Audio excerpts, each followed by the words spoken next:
Hello and welcome to the course of Indian History presented to you by Plus Prameshi Library.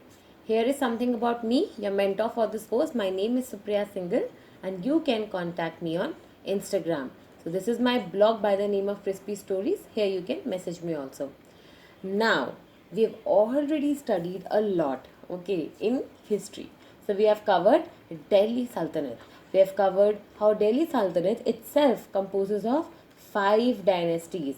It composes of slave, then came Khiljis, then came Tughlaqs, then came Sayyids, and then came Lodhis.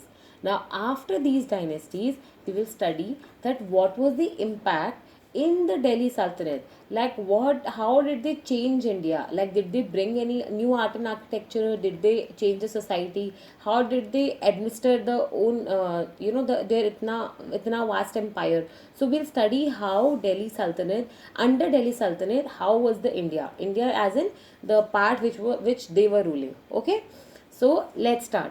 So in administration you will find, so we'll, you know what we'll do, we'll broadly study the major headings first. So first is administration, then is their government part, then is their economy, which is here, then we have social life, and then we have art and architecture. So this all we are covering from Tamil Nadu class 11 book. Okay, so now first of all we will see administration. So you will find that though establishment and expansion of Delhi Sultanate, it was basically meaning that there is a new sultanate, or there is a new dynasty that has come in, and it's very powerful and it's very efficient because they were there for almost 300 years. Remember, around 1206 till 1526, so or more than 300 years they were there. So that means what, that this new establishment, this new Delhi Sultanate is actually very powerful. Okay, at the zenith, at the peak of Delhi Sultanate, you will find that their expansion of the empire was as far as south. Okay, it's only under Tughlaqs that we realize that his empire started breaking, and there was like Vijayanagar empire coming out, Bahmani kingdom coming out. But before that we saw that because of Alauddin Khilji and other rulers, the empire extended.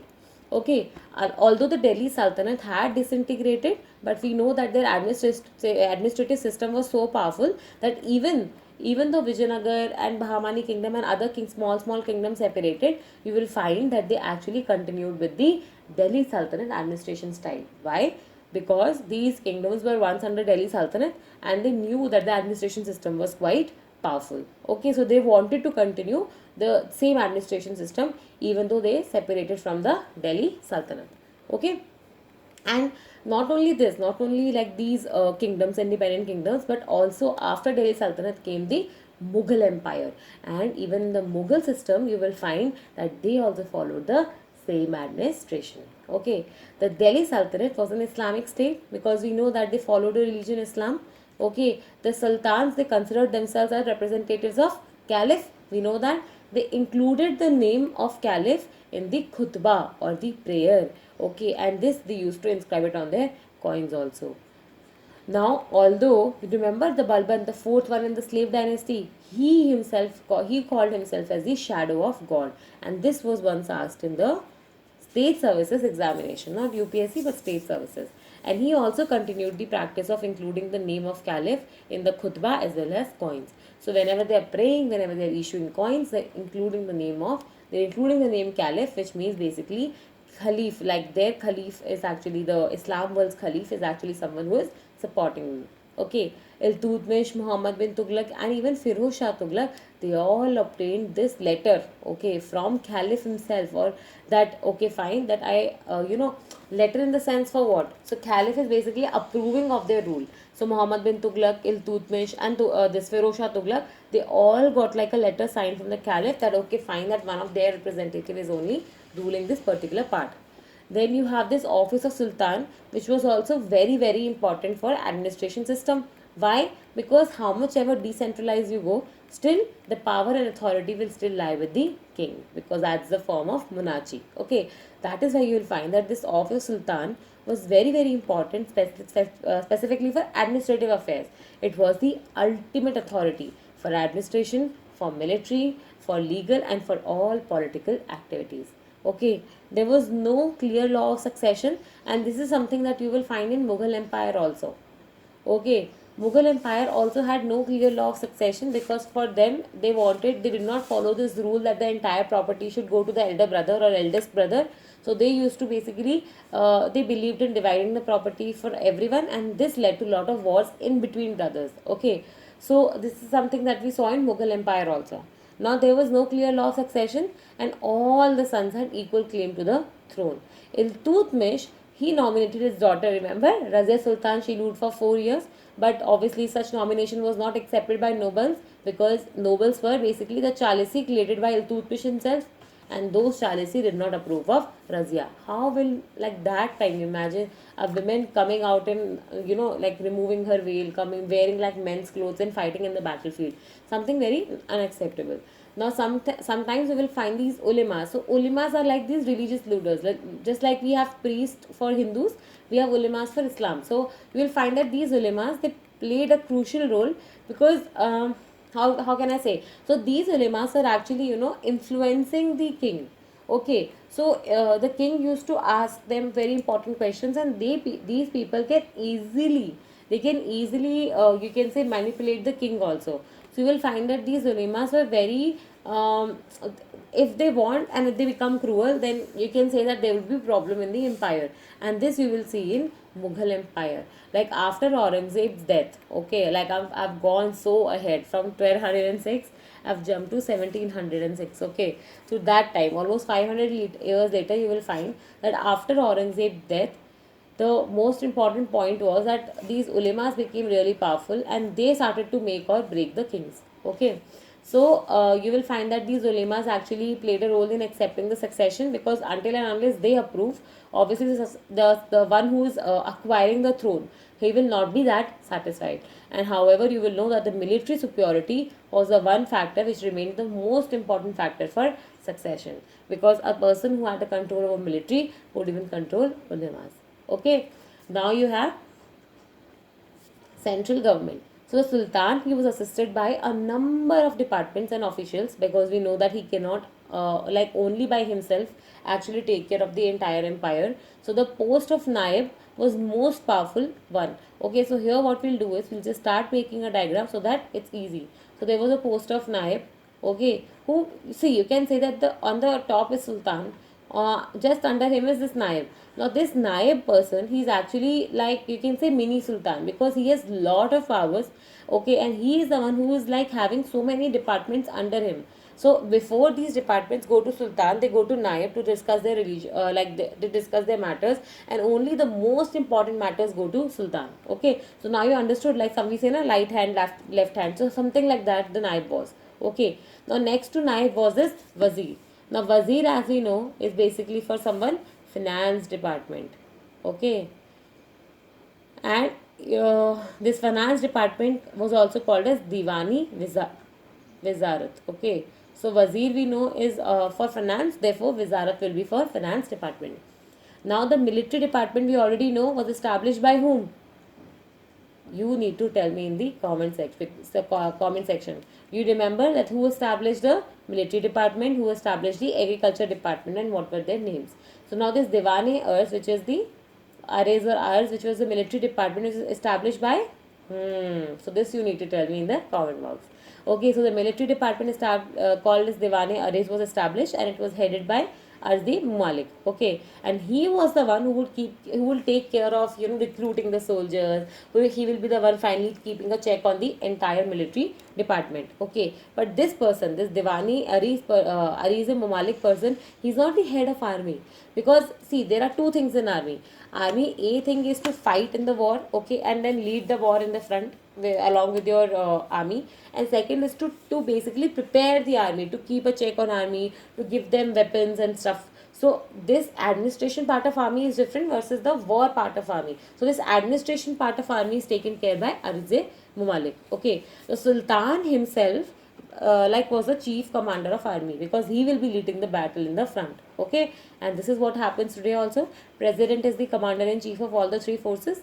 So that's something like this. Okay, the military department was first set up by Balban. Now here is your answer, and then it was further improved by Alauddin Khilji, who introduced a system of Dag and Chera, remember, wherein like every soldier's face was made, like little bit features were made. This was Chera, and Dag was for basically horses, so that nobody could exchange the horses when counting was being done. Okay, so you know that the Balban introduced a department, but Alauddin Khilji introduced lot of reforms. Okay, and cavalry was very important, especially for the Delhi Sultanate.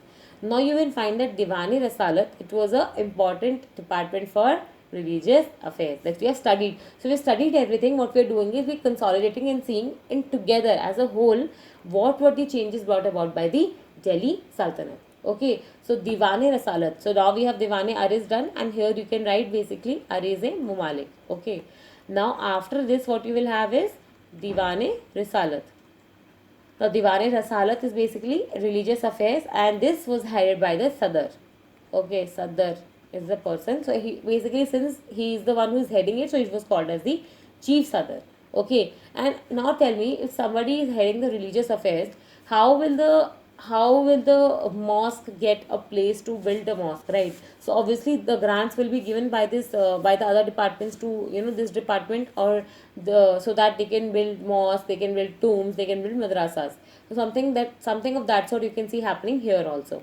Okay, the head of this judicial department was called as the Qazi. So now we have another department, basically judicial one, which is also called as, and whose head is called as the Qazi.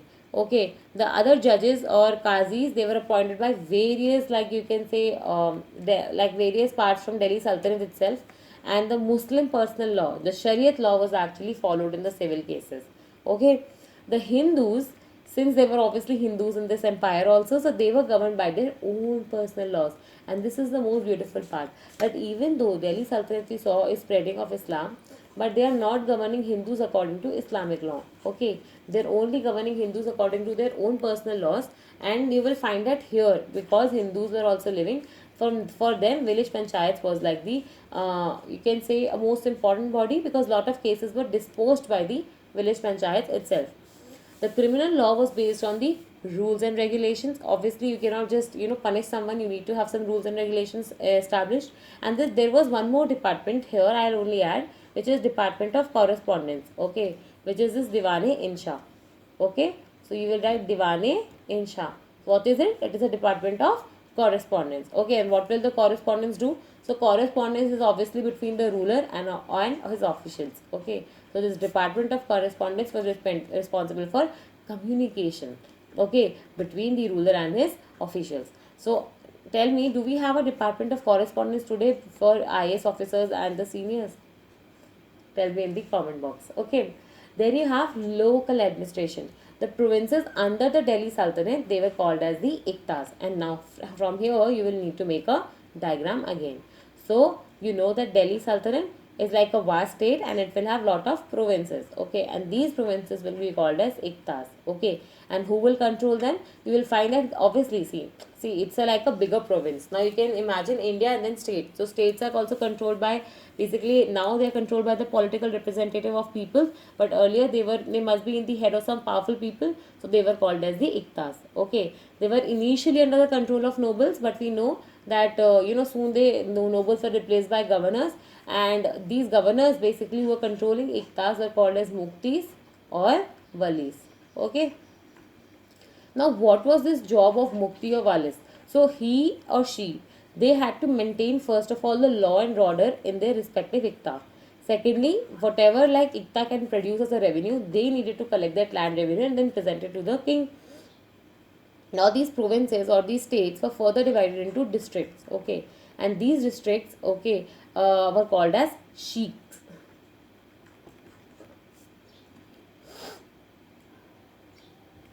What were they called as? Sheiks. Okay, and who will be heading these sheiks? It will be Shikdar. So just like there is Muktis and Wales for Iktas, there is Shikdar for sheiks. Okay, and you will find that after sheiks, the next division would be Pargana. Okay, and so you can go state wise, then you have district wise, then you have basically Pargana is like the collection of villages, and this Pargana will be headed by Amil. Okay, and then comes the basic unit, which is basically the village, and then village will be headed by a village headman who will be called as Muqaddam or Chaudhary. Okay, so now here, just so that you have a better idea, what we'll do is we'll write basically first of all Delhi Sultanate, then we'll make a diagram like this and show that it was by Iktas, and Iktas we will write here Muktis and Walis. Okay, then Iktas further divided into Sheikhs, and these was on their Shikdar. Okay, then Sheikhs are further divided into Parganas, which were headed by Amil. Then Parganas further divided into villages, and villages headed by Mukaddam or Chaudhary. Okay, so now village also will have a accountant, and that accountant person will be called as Patwari. So the head is Mukaddam or Chaudhary, but the accountant is called as Patwari. So Patwari is a very common name. Even today Patwari is used, okay, in administration. You need to tell me where he is used. Okay. Then you have economy. So after consolidating their position in India, obviously Delhi Sultans, like starting from Alauddin Khilji to Muhammad bin Tughlaq to even Firoz Shah Tughlaq and Balban, they all wanted to strengthen the economic reform so that they can get more and more revenue. So that is why you will find that they introduced reforms in the land revenue administration, because that was the major proportion of the entire tax that state was charging. So the lands were classified into three kinds. Okay, this you need to remember. What are three kinds of land? One is Ikta land, then is Khalisa land, and then is Imam land. Okay, so the first is the Ikta land. Now the Ikta land is that land which has been given to these Muktis and Walis. Okay, that means the land that has been assigned as the Iktas to produce the land revenue. Okay, and then given to the Delhi Sultan so that he can be using that in war, etc. So that is called as the Ikta land. Now what is the Khalisa land? Khalisa land is like the personal land of king. Okay, so it is the land which is directly under control of Sultan, and the revenue collected from here will be spent for the maintenance of this royal family. Okay, so Sultan is having his own personal land. He does not want to mix the public money coming from the public sources to maintain his own you can say to maintain his own expenses and luxurious life. So what he does is he has Khalisa land, from which he will get more revenue, and from that revenue he will maintain his lifestyle. And then you have finally Inam land. So what is this Inam land? It is the land which has been assigned or granted to the religious leaders, okay, or religious institutions like madrasas, etc. Now the peasantry, which you already know, the farmer class, they used to pay 1/3 of their produce as a land revenue. And sometimes you will find that this 1/3 of the produce also became half when king demanded it. Okay, they also paid many other kinds of taxes were existing, and you will find that farmers, it has been very few cases you will find that where farmers have actually we can say been prosperous, because farmers have always been living on subsistence kind of a living, wherein they're not having enough money, and they're mostly hand to mouth living. Okay, and not only this, even today when you see global warming, greenhouse gases, you will find that lot of these farmers are basically dependent on vagaries of monsoon, which are ultimately dependent on climate, and that is why they're more prone to droughts and floods, etc., which can ultimately produce famines. But what you will also find that these famines are not something that was common in independence or during independence. It was common even in the Delhi Sultanate time, because there were frequent famines that occurred, and that made the lives more miserable. Then, however, you will find that sultans like Muhammad bin Tughlaq, Firoz Shah Tughlaq, remember, they were the one who finally took like some steps for agriculture. For example, the Kavi loan. Then there was Diwane Kohi also, which was the proper agriculture department. Okay, then there were irrigation facilities also being built. For example, the canal, remember. And then you will also know that the farmers were encouraged to grow crops like wheat instead of barley, because it was much more value addition. Now this Feroz Shah, you remember, he used to like ask for cultivation of flowers, and flowers is basically horticulture. So you will find that Diwane Kohi is a separate department established by Muhammad bin Tughlaq. Okay, so Balban established Diwane Aris, which is the military department, and then you have Muhammad bin Tughlaq establishing Diwane Kohi, which is the agriculture department. Okay, now during the Sultanate period, you will find that the process of urbanization, it gained a lot of momentum. A number of cities and towns, they had grown during this period, because there were new cities also coming up. For example, Lahore, Multan, Bharuch, Lakhnauti, Daulatabad, Jaunpur. So these cities, see, earlier what was happening, there were few cities which were important. Okay, then came the Delhi Sultanate, Mughal Empire, where you will find that these smaller cities like Lucknow, etc., Varanasi, these all became very important. And after them, basically, the port cities will become important for trade with the Europeans. Okay, now you will find that the growth of trade and commerce was, we have seen this. This is happening in the Delhi Sultanate period, because lot of people or ambassadors who came during this time have written about the extensive trade and commerce links that existed between Delhi Sultanate and other parts of the world. Now, India obviously exported a large number of commodities, and whom will we export? We'll export it to West Asia, we'll export it to Persian Gulf, and we'll also export it to the eastern side, Southeastern Asian countries. Okay, and overseas trade, this was controlled by Afghan Muslims or Multanis. And you need to tell me, Delhi Sultanate was Mughals or Afghans? Sorry, it was Turks or Afghans? Okay, like majorly I'm asking, not about the first dynasty who was Turk or first dynasty who was Afghan. I'm just majorly asking you. Please write in the comment box. Now you will find that inland trade was also dominated, and it was there in Gujarat. And who used to dominate this inland trade? Marwadis. Okay, and in Muslim there was a community called Bura community that is very famous even today for trade and commerce. Like something you can say that these are the people who are traditionally doing this trade and commerce.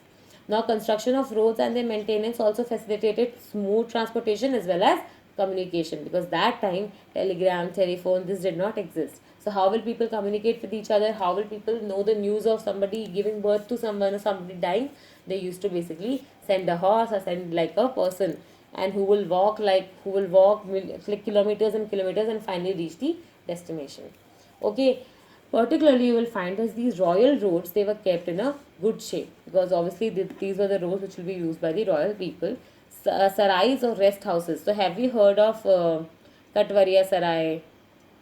Okay, Begusarai. So these are very places you will find in the Delhi if you go, and these are very famous places. As there are a lot of places who are sarai in the end. So sarai means what? It means rest houses. So these were basically the places wherein these rest houses or sarais were built on the highways, because there were a lot of people who were crossing these roads. Okay, and that is why you will find that travelers needed some places rest houses. So these were built. These sarais were built.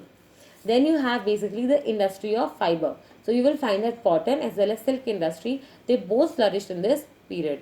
Sericulture was introduced on a large scale, which made India less dependent on other countries. Why? Because till now sericulture was actually monopoly of China. So you know what happened, how people got introduced to silk. So silk was produced in China, and these Chinese people, okay, especially the ones who were doing trade and commerce, they used to like carry the silk with them, and they used to sell it in like other parts of India without. So sari, so these they used to the Chinese travelers, they used to bring this cloth which was very secretive, which was very like soft and everything, and they used to sell it in the entire world, but they never revealed the secrets of making silk, and it was only the monopoly of China. But sooner or later you will find that even Indians, they like discovered this art of sericulture and how this like amazing new cloth can be produced, and they started producing on the large scale. Okay, and then they also started exporting it out.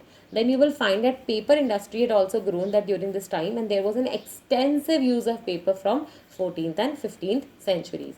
Even the other crafts, for example leather making, metal crafts, carpet weaving, they also flourished. So you know now that economy was not like relying on one thing, because if there is a flourishing economy, there are other activities that are also taking shape.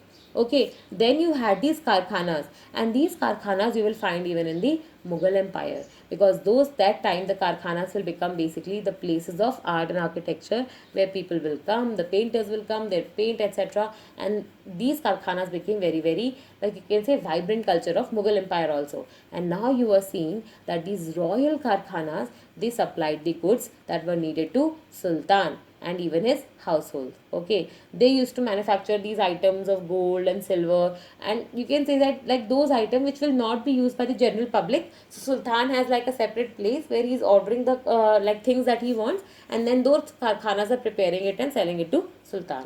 Okay, even nobles also had a lifestyle, and you will find that sometimes nobles also felt very bad that how why is Sultan actually living a luxurious life, so much luxurious life, but nobles are obviously well paid and like by the Sultan, because Sultan also wanted to keep these nobles happy, otherwise they will bring about a anarchy in the empire. And that is why you will find that nobles also ended up accumulating a lot of wealth. Okay, then when we'll come to the coinage system, the system of coins. So these system of coins that are also developed during the Delhi Sultanate, because we know that Iltutmish, he issued several types of coins which were silver tankas, and one silver tanka was divided into 48 jittals.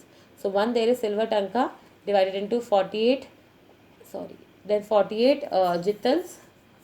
Okay, and you will find that, see, this value will change. So there is 48 jittals during the time of Khiljis, and this will be 50 jittals during the time of Tughlaqs.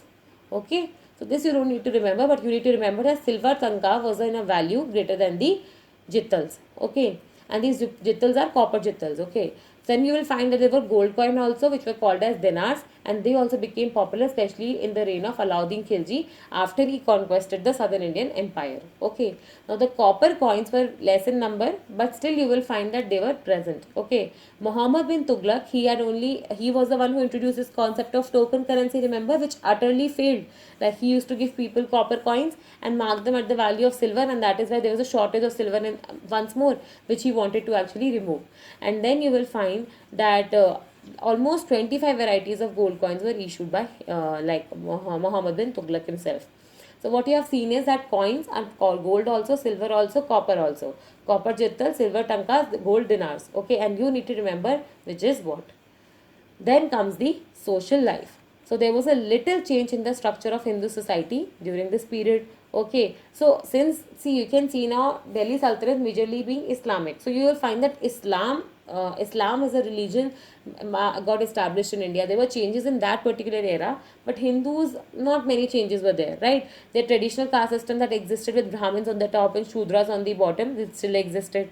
Okay, the women position, the position of women of, they are that they are subservient to men, that also existed. The child marriage existed, the practice of sati existed, so practice of parda system existed. So you will find that all the bad practices, all the evil practices related to women which existed like previously, they also existed now. Okay, and you will find that this parda system, no, if you actually see, that was a concept introduced, okay, by these upper class women, and this parda system was brought about like by Arabs and Turks into India, and then it became widespread even among these upper caste women of Hindus. And seeing these upper caste women, you will find that even the lower caste women started adopting it. But this is so bad a practice, that is so humiliating, is adopted by one and then carried forward by the other.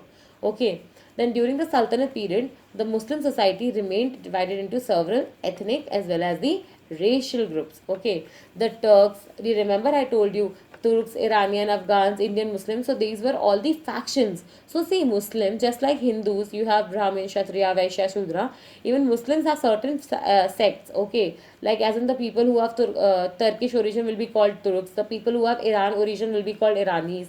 Then there will be people with Afghan origin who will be called Afghanis, and then Afghans or Afghanis, and then there will be people who have been born in India without any connection to the outside Muslim world, which will be called as the Indian Muslims. And these factions, okay, these sects started infighting with each other, especially after the death of Aurangzeb in the Mughal Empire, that we will study later. And that time you will find that this became a reason of the decline of Mughal Empire. But now, since we are in Delhi Sultanate, so we will see that these factions, they developed exclusively, I told you, because they all wanted to maintain their prestige. And you will find that they did not intermarry between them. Like a Turk is not getting married with Iranians. Why? Because they do not want to lose their superiority. And you will also find that even there were like conversions that took place during this time from Hindu to Islam, and these Hindu converts of the lower caste were also not given equal respect. See, always remember, see, whenever a person is converting his or her own religion, there will be two reasons. Either the religious region, like for example, E.R. Rahman also converted. So what was the reason? Because he actually liked Muslim as a religion. He wanted to follow that the rule based life. But then there will be other reason where it can be forced also, or it can be to escape your escape your existing situation, where you feel that if you change your religion, the situation will get better. For example, B.R. Ambedkar, he changed his religion to Buddhism at the end of his life. So here also you will find that Hindus, like especially of these lower caste, they were changing their religion and they were converting from the lower caste to the upper caste. Like they were converting from lower caste to the Muslim, because they were adopting Muslims, but they were not given equal respect. Okay, and you will find that these so basically, even though escape the caste system, but they still couldn't like escape the hierarchies even of the Muslim section. Okay, the Muslim nobles, they occupied very high position and very high offices, and very rarely you will find that Delhi Sultanate that there are Hindu nobles who are at a very high position. But during Akbar, if you remember the name of Mansingh, okay, then that same Mansingh was he was like one of the highest Mansabdar. So you will find that there are few similarities between Delhi Sultanate and Mughal Empire that we will study later, but you will also find that there are a lot of like you can say differences. Okay, the Hindus, they were called as the Zimmis, and they, you will find, see, there was a tax called jizya, and jizya actually means that there's a tax being collected to protect you because you are from a different religion. Okay, since you are from a different religion, there's a separate tax being asked from you, and that tax of protection was called as the jizya. Okay, initially you will find that this jizya was a part of land tax only, but after I think it was Tughlaqs. Yeah, it was Firoz Shah Tughlaq who separated this land revenue from jizya. Okay, and then the two taxes started getting collected differently. Okay, sometimes you will find that Brahmins, being in the higher position and being like the temple priests, etc., they were exempted from paying this jizya, but jizya was common. Okay, then we come to the art and architecture, which is the last part. So the art and architecture of Delhi Sultanate was distinct from the Indian style. Okay, the Turks, they introduced. So if you have gone to Qutub Minar, the same Qutub Minar, so same Qutub Minar, you will find that if you go, you can find like shapes like this. So basically you can see how the dome structure, okay, the dome structure of the mosque is getting evolved, and there are many buildings like which have a structure like this and then this and then this, but ultimately then you will find a dome also. So they were the one who experimented with domes, with arches, with lofty towers or minarets, because minarets are the one where the azan will be like you can say azan will be actually reproduced, and then decorations were also used during the Arabic script. Okay, they used the skill. See, when Delhi Sultanate came, they did not bring their own architects. Okay, what they did was they used the existing people who were involved in this art and architecture, and they used them and employed them only to construct their domes. Now what will happen? Obviously these people have some bias, these people have some established skills, and that is why you will find the kind of architecture developed was not purely Islamic, but was Indo-Islamic. Why? Because these people who were being used for constructing architecture, they're after all Indians. So they had a certain pattern of building architecture. Once Muslims came and they actually wanted these architects to build something, they were building it, but they were also building it with a Indian bias. Okay. You will find that they also added color to their buildings by using marbles and red and yellow sandstones. In the beginnings, you will find that there was no mosque because the temples were the one converted to mosque. Okay, for example, the Quwwat Islam Mosque, which was near the Qutub Minar. So you will find that this was built using the materials which are obtained by destroying the Hindu temples. Okay, because they did not know the concept of the materials are there. So they destroyed these Hindu temples, and then from the same material they built their mosque. Okay, you will find that later it was like very later that you will find that when the grand mosque were constructed. See, when you are building a smaller mosque, you can actually use the material from some else place. But when you are building a large mosque, you need larger material. So that is why instead of like breaking away like some temple, they actually used to then mine the material. Okay, the most magnificent building of 13th century is Qutub Minar, which was founded by Qutbuddin Aibak. Okay, for his guru, remember, Qutbuddin Bakhtiar, and then it was completed by Iltutmish. This 71-meter tower was dedicated to Sufi saint Qutbuddin Bakhtiar Khaki, and it was not dedicated to Qutbuddin Aibak. Okay, the balconies of these towers, they are projected from the main building. What is projection meaning? So there is a main building and then balconies are protruding out. Okay, that means you feel like these are hanging balconies, but these are not. And then it was a proof of architectural skills of that period. Later you will find that after Iltutmish, after this Qutbuddin, and then after Iltutmish, Alauddin Khilji also added like an entrance to this Qutub Minar, and he called that entrance as Alai Darwaza. And dome of this arch you will find was built on scientific lines, because ultimately you can't build dome until you know this art of making dome. Okay. The buildings of Tughlaq period, they were also constructed by combining arch and dome, and they also used a cheaper and easily available grey sandstone material. See, why is now this Tughlaq guy shifting to grey color sandstone? Why not red sandstone or like you can say costly material? Because he's already lost a lot of money in mismanaging the administration, introducing Takavi loan, shifting his capital to Dolatabad, and then so in the south, and then you will find that his idea of token currency all have actually taken away the treasury that existed during the sea period, and that is why he does not have money to construct great buildings. So if he wants to construct great buildings, he actually needs to go to a lower material and lower quality material, or you can say lower finish material, which will be the grey colored sandstones. The palace complex called as the Tughlaqabad has a beautiful lake also, and it was built during the period of Ghiyasuddin Tughlaq. Okay, Muhammad bin Tughlaq, you will find he was the one, like his son was the one who built the tomb of Ghiyasuddin on a high platform. And then you know this Firuzshah Kotla fort, we already know this, right? So this is in Delhi, and there's in Lodi Gardens also, which is very famous, very beautiful, very serene. That is also present in Lodi as an architecture of Lodis. So you know what is happening, Delhi Sultanate, Mughal Empire, and even the subsequent British Empire, you will find that all these empires, we can actually see the buildings that have been created by them, because these are not that you can say these are not that old, they have been preserved also, and they are present in like the capital city. So whenever you visit capital city, make sure that you visit lot of these things. Then you have music. So you will find that new musical instruments. So this, I will say that this was a very important period for music, because here one person called as Amir Khusro existed, and this Amir Khusro is like a renowned musician. He introduced new ragas, he was the one who introduced new music instruments, he introduced new kinds of musical system, for example the Khayal music. So this guy is very multi-talented. Okay, so the new musical instruments, for example sarangi and rabab, they were introduced. Amir Khusro, anyway we know that he introduced new rags like Ghor and Sanam. Then he evolved a new type of music called as Qawwalis also, which blend like something like this. So these Qawwalis, you will find that they were blending the Hindu and the Iranian systems. And then he was the one who invented sitar also. And then you will find that this Amir Khusro guy was also basically responsible for Khayal music. I don't think it is written there, but Khayal music. So many things one single guy has only produced. Okay. Then you will find that the Indian classical work of Raga Darpan, okay, that was translated into Persian during the reign of Firoz Shah Tughlaq. That means this Rag Darpan work was so important.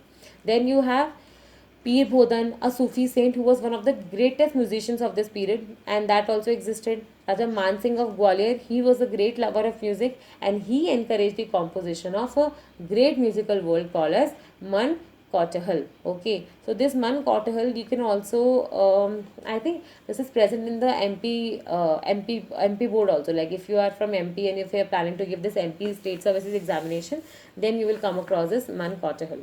Okay. Then we finally come to the literature part. So the Delhi Sultans, they basically patronized their learning and literature. Many of them had a great love for Arabic and Persian literature, because you will find that this is a time when Arabic and Persian literature will be reaching its zenith. Okay, and learned people are called from the Persia and this region, so that they can come and they can visit this particular kingdom, and they can also inspire the other rulers. And you will find that sultans had their own court historians, and the most famous historians of this period were Hassan Nizami, Minaj Saraj, Ziauddin Barani, okay, Shams Siraj, and Barani's Tariq Firoz Shahi. So now what you'll do is, see, instead of remembering these 4 5 names, I'll give you like 2 3 names that you need to remember. For example, Minaj Saraj, then you have basically this one, Barani. Okay, so you need to remember definitely these two, if not anybody else. So then you will find that Barani had written a book called Tariq-e Firoz Shahi, and obviously as you can read, it was about Firoz Shahi. So it contains the history of Tughlaq dynasty, because Firoz Shah Tughlaq, remember.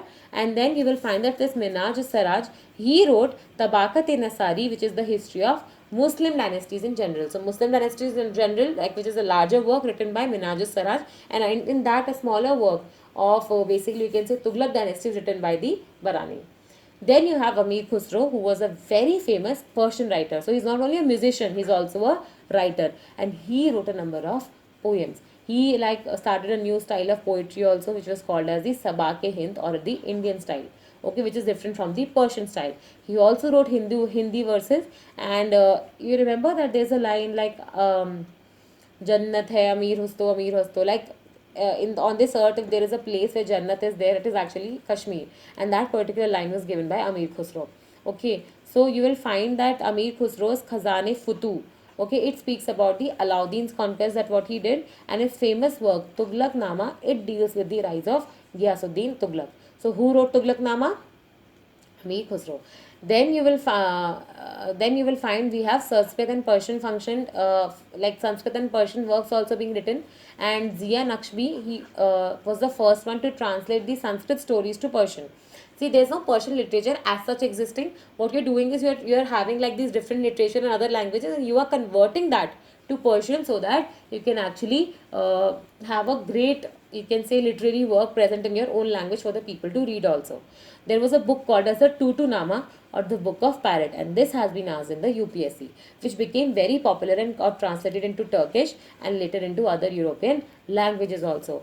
The famous Raj Tarangini, it was written by Kalhana, who belonged to the period of Zainul Abidin, the ruler of Kashmir. And here you will find that many of the works of Sanskrit, which had basically the knowledge of even Ayurveda, they were translated into Persian. Finally, in Arabic, you will find that Al-Biruni's Kitabul Hind, okay, is the most famous work. And then you have regional languages also getting developed. For example, Chand Baradi, he was the famous Hindu poet of this period. Then you had Bengali literature also developed under Nusrat Shah, who basically translated the Mahabharata into Bengali. Then you have Bhakti cult, which like coming just, you can say, during the Delhi Sultanate period, and that is why the regional languages, for example, Bengali, Gujarati, Marathi, they are also rising. And the Vijayanagar Empire obviously patronized Kannada and Telugu. That also we see the literature is rising during this period. So with this particular thing, we complete not only this chapter but also complete unit 7. After this, we complete this chapter, and after this actually we will start with the Bhakti cult. Okay, before moving on to Mughal Empire, it's better if we start with the Bhakti cult, because you can see the Bhakti cult's little bit of tits and pieces here and there, especially in this Delhi Sultanate last part in the Arc and Architecture, where we studied about the rising regional languages. So with this we finish our chapter.